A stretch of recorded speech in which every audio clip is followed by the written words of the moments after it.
Dalam video ini kita akan mendalami cara mengotomatiskan toko Shopify Anda menggunakan Shopify Flow langkah demi langkah. Halo semuanya, namaku Eric Hanner dan di channel ini kami menyingkirkan hal-hal yang tidak penting untuk membantu kamu membangun bisnis e-commerce yang lebih cerdas dan benar-benar menghemat waktu saat melakukannya. Jika kamu pernah merasa kewalahan dengan tugas manual yang tidak ada habisnya, memberi tag pada pelanggan, mengirim email, atau bahkan sekedar melacak inventory, video ini untukmu. Karena hari ini aku akan membantu kamu tentang bagaimana Shopify Flow dapat mengambil alih pekerjaan-pekerjaan yang berulang itu dari piringmu dan menjalankannya secara otomatis di latar belakang. Mari kita mulai. Jadi yang pertama, apa sebenarnya Shopify Flow itu? Bayangkan kamu punya asisten virtual yang tidak pernah tidur, tidak pernah berbuat salah, dan tidak pernah membebankan biaya per jam. Itulah pada dasarnya Shopify Flow. Ini adalah alat automation gratis yang dibuat oleh Shopify yang membantu kamu mengatur workflows kamu di dalam toko kamu. Pikirkan seperti memberitahu toko kamu, hey, ketika ini terjadi, lakukan itu. Dan bagian yang keren adalah kamu tidak perlu tahu cara coding. Kamu bahkan tidak perlu menjadi orang yang sangat teknis. Shopify Flow memberi kamu builder drag and drop yang sederhana di mana kamu bisa membuat apa yang disebut workflows. Setiap workflow memiliki 3 bagian. Ada triggers yaitu memulai prosesnya, conditions adalah aturan yang harus diperiksa terlebih dahulu, dan kemudian actions adalah apa yang sebenarnya dilakukan selanjutnya. Jadi ini contohnya, katakanlah seseorang menempatkan pesanan yang nilainya di atas Rp1.500.000. Itu trigger kamu. Kemudian kamu bisa menetapkan condition untuk memastikan pesanan itu tidak ditandai sebagai penipuan. Dan jika lolos pemeriksaan, Shopify Flow bisa secara otomatis mengirimkan email terima kasih kepada pelanggan itu dengan kode diskon untuk pembelian berikutnya. Semua itu terjadi tanpa kamu harus mengangkat jari. Mengapa Shopify Flow itu penting? Sekarang jujur saja, menjalankan toko online bukan hanya tentang menjual barang. Ini juga tentang mengelola inventory, mengirim email, menjaga pelanggan tetap happy, memberi tag pada VIP, menandai pesanan beresiko, dan sekitar 100 hal lain yang tidak kamu minta untuk dilakukan. Disitulah Shopify Flow berperan. Setelah kamu mengetahuinya, ia akan menangani semua hal di balik layar sehingga kamu bisa fokus pada gambaran yang lebih besar, seperti mengembangkan bisnis kamu atau meluncurkan produk baru. Beberapa alasan terbesar orang menggunakan Shopify Flow adalah untuk menghemat waktu pada tugas manual yang membosankan, untuk mengurangi kesalahan dan salah ketik, untuk mempersonalisasi pengalaman pelanggan kamu, dan untuk tetap terorganisir ketika volume pesanan meningkat. Ini sangat membantu terutama jika kamu menjalankan store dengan volume tinggi atau mencoba melakukan lebih banyak hal dengan tim yang kecil. Blok bangunan, triggers, conditions, actions. Sekarang mari kita bahas ini sedikit lebih rinci. Triggers. Trigger adalah peristiwa yang memulai segalanya. Itu adalah saat di mana sesuatu terjadi di toko kamu atau di aplikasi yang terhubung dengannya. Triggers bisa berupa hal-hal seperti pelanggan menempatkan pesanan, pesanan dibatalkan, inventory untuk satu produk turun di bawah jumlah tertentu, atau bahkan pelanggan mendaftar untuk newsletter kamu.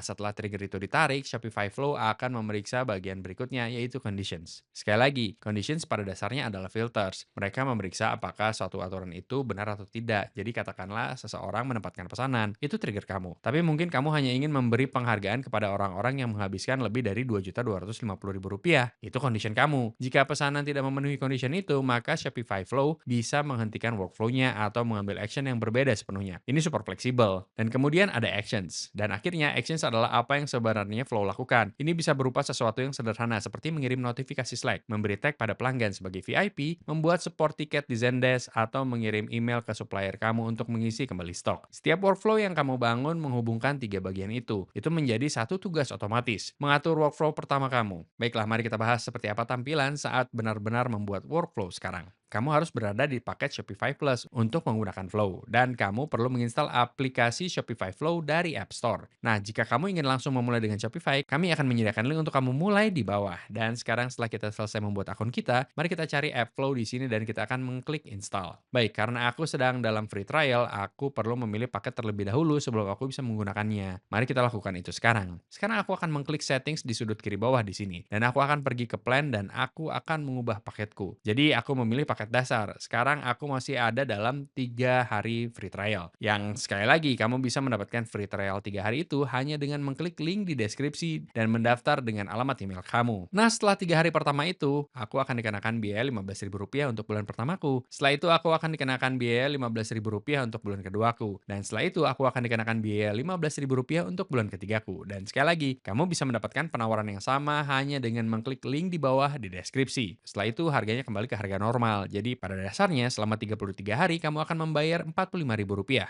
Aku tahu itu banyak angka 3, tapi silakan aja klik link di deskripsi untuk memulai. Oke, sekarang setelah kita selesaikan itu, mari kita ketik Flow dan kita akan memunculkan aplikasi yang terinstall itu. Dan kita akan mengkliknya di sini. Baiklah, langkah 1 silakan pilih template atau mulai dari awal. Jadi, Shopify memberimu banyak workflows yang sudah jadi, seperti memberi tag pada pelanggan bernilai tinggi, mengirim peringatan untuk low inventory, atau menindaklanjuti abandoned carts. Kamu bisa menggunakan salah satunya atau membangun sendiri dari awal. Langkah kedua, pilih trigger. Katakanlah kamu ingin membuat workflow yang memberi tag pada siapapun yang menghabiskan lebih dari 3 juta rupiah sebagai VIP. Kamu mulai dengan memilih trigger, order created. Langkah ketiga, tambahkan condition. Lalu kamu akan menetapkan condition kamu menjadi jika total pesanan lebih dari 3 juta rupiah. Langkah 4, tambahkan action. Sekarang kamu pilih action kamu. Tag pelanggan sebagai VIP. Boom, selesai. Langkah kelima, tes itu. Sebelum menyalakannya, Shopify memungkinkan kamu untuk menguji workflow untuk memastikan ia berfungsi seperti yang kamu harapkan. Langkah keenam, activate. Setelah kamu puas dengannya, tekan activate dan sekarang ia berjalan di latar belakang 24/7. Jadi mari kita bangun itu sekarang. Mari kita ke atas di sini dan klik create workflow. Dari sini, mari kita pilih trigger kita dan kita akan mengetik order created. Dan kita akan mengklik order created. Sekarang kita akan mengklik tanda plus ini dan kita akan mengklik condition kita. Jadi untuk condition,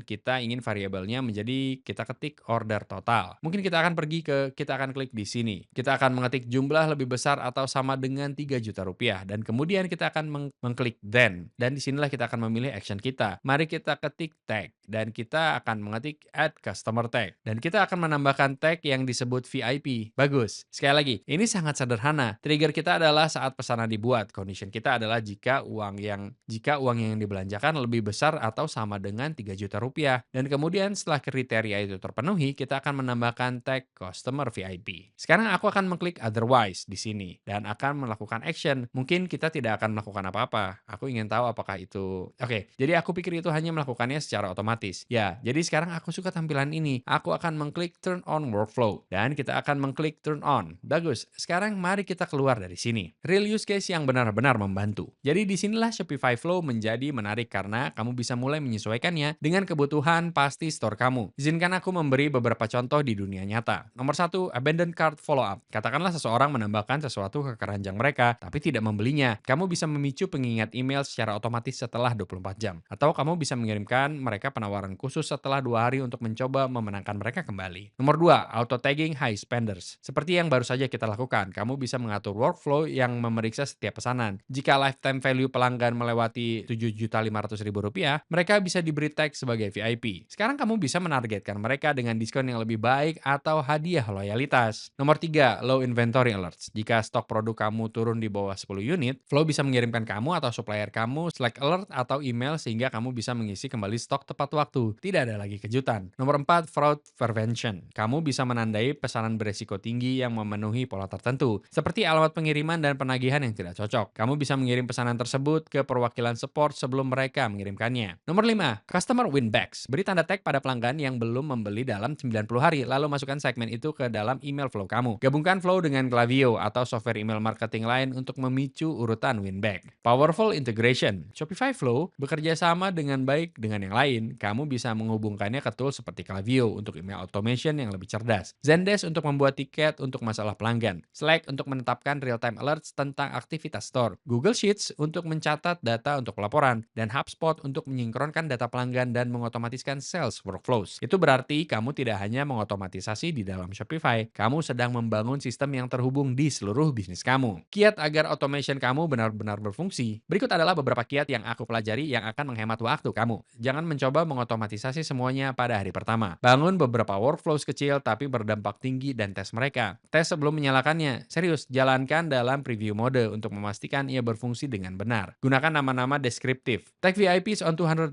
plus orders jauh lebih baik daripada workflow one. Percayalah padaku. Dan awasi kinerjanya. Periksa logs di Shopify Flow untuk melihat apakah semuanya berjalan seperti yang diharapkan. Jika ada yang rusak, kamu akan melihatnya. Kesimpulan, Shopify Flow bukanlah mimpi futuristik. Ini tersedia sekarang dan dirancang untuk membuat hidup kamu lebih mudah. Jadi apakah kamu mencoba mengimbangi volume pesanan atau kamu hanya ingin berhenti melakukan tugas yang sama untuk ke-50 kalinya minggu ini? Shopify Flow mendukungmu. Setelah kamu mulai mengotomatisasi, sulit untuk kembali. Dan bagian terbaiknya adalah adalah semakin kamu menggunakannya, semakin banyak ide yang akan kamu dapatkan tentang cara menyederhanakan segalanya. Jadi jika kamu berada di Shopify dan kamu belum menjelajahi Flow, sekaranglah saatnya. Atur workflow pertamamu dan lihat apa yang terjadi. Kasus terburuk, kamu menghemat beberapa jam seminggu. Kasus terbaik, kamu membuka tingkat efisiensi yang sama sekali baru. Sekarang, jika kamu ingin memulai dengan Shopify, kami akan menyediakan linknya untuk kamu di deskripsi di bawah. Dan ini adalah link afiliasi, yang berarti kami mendapatkan komisi kecil ketika kamu menggunakannya tanpa biaya tambahan untukmu. Dan komisi ini sangat membantu mendukung channel ini dan memungkinkan kami untuk terus membuat konten gratis seperti ini. Jadi, jika kamu akhirnya menggunakannya, kami sangat berterima kasih sebelumnya. Dan jika kamu merasa video ini membantu, jangan lupa untuk like, subscribe,